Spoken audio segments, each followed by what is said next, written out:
absolutely. I think contract's quite a key part of this, really. I mean, I think that's where some of it can. I mean, vendor complacency, I guess, can come about over the years as some of the things that you mentioned, Paul, kind of come about.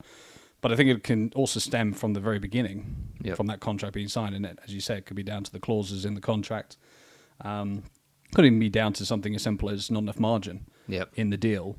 And the company then therefore isn't really, even though they've won the business, they're not really able to support it in the same way, which is, of course, every customer wants to reduce its costs. We want to help customers reduce their costs, but sometimes you can reduce it to a point where you're not actually strategically aligned. It's not sustainable. Absolutely. Yeah. And I think that's something that we all see and have experienced, and you can probably talk a lot more to it. Yeah, I think transparency is critical. Obviously, the customer can benchmark as many costs as they want. If the supplier's not been truthful or upfront with exactly all the charges in the contract, they're going to be misled.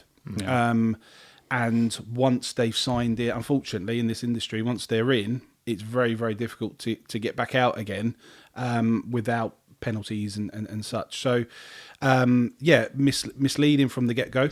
And that might be, on paper, this deal looks fantastic. It's so much cheaper than the competition. Usually there's a reason for that. So it's maybe highlighting some of those, which I do on a day-to-day basis. I'm upfront with all my customers. These are the charges. Look, if you're finding it better elsewhere, there's probably a reason. But look, let's delve into it a little bit deeper. But yeah, it can start from the start, as you pointed out. I would say it's not only from a sales point of view as well; it's also from an after sales and support point of view. Because if you've got an inactive service department that's sitting behind the contract, you haven't got firmware upgrades, you haven't got security patches, and there's all sorts of issues that can come from not maintaining the devices correctly. So I think making sure the supplier has got the right back-end infrastructure to monitor the devices, manage and maintain the devices, and have the right enough resource to be able to maintain them, I think that's a massively important area to consider. Yeah, and I think that's ultimately what you're looking for. As a technology partner, you're looking for someone that can, isn't just providing that hardware, but is then supporting it, and not just supporting it, but supporting you as a customer. Yeah, it's helping you develop.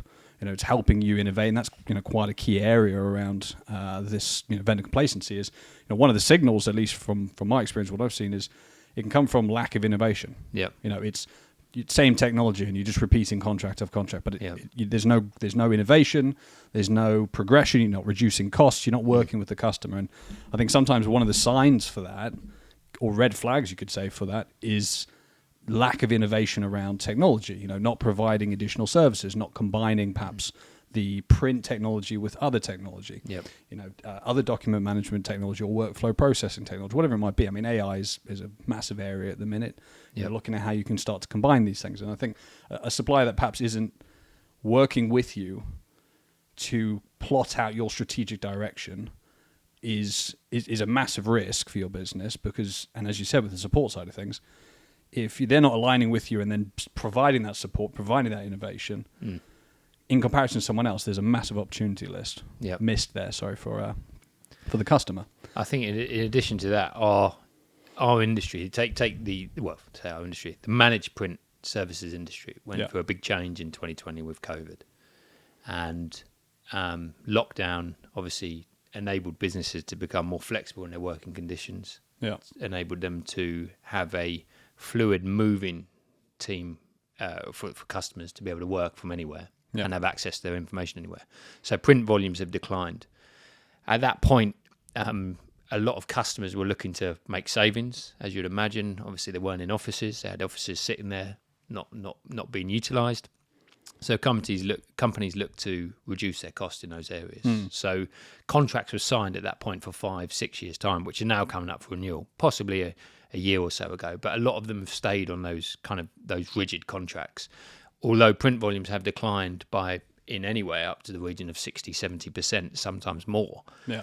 What we found is that the suppliers haven't catered for that reduction, or they have had minimum volume contracts, which Paul can talk a lot more about than me. But businesses haven't adapted and changed. The landscape has changed, but the contracts haven't. The suppliers haven't changed. Yeah. So what that's meant is that you've still got very expensive contracts out there, which can be reviewed, which our team can look at and hope and obviously introduce some savings there. And combined with obviously sustainability, and we have a big push on that, and we have a very good policies on that, being ISO accredited. Well, we're continuing to innovate and develop. Yeah, we're, I think, quite at the cutting edge of that area. So that those things since COVID need to be considered, and as contracts are coming up for renewal, we, as people are going to see in our marketing campaigns and things like that, we're offering our service out there where we can sort of analyse the contracts, help customers understand what they've got, the liabilities, the contract clauses, look at invoices and see areas where we can help them reduce costs, but also improve reliability, improve their solution. And as you've said earlier, using AI and integration and automation to help reduce the reliance on print. So our view is that we can reduce the printers, reduce your reliance on print, and bring you up to modern day.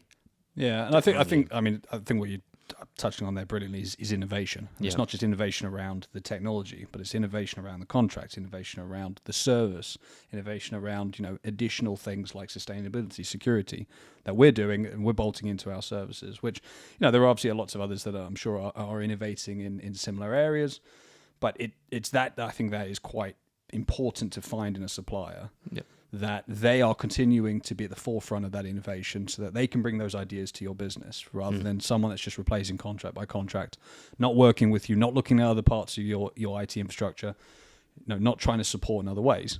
And I think what's key to that is innovation.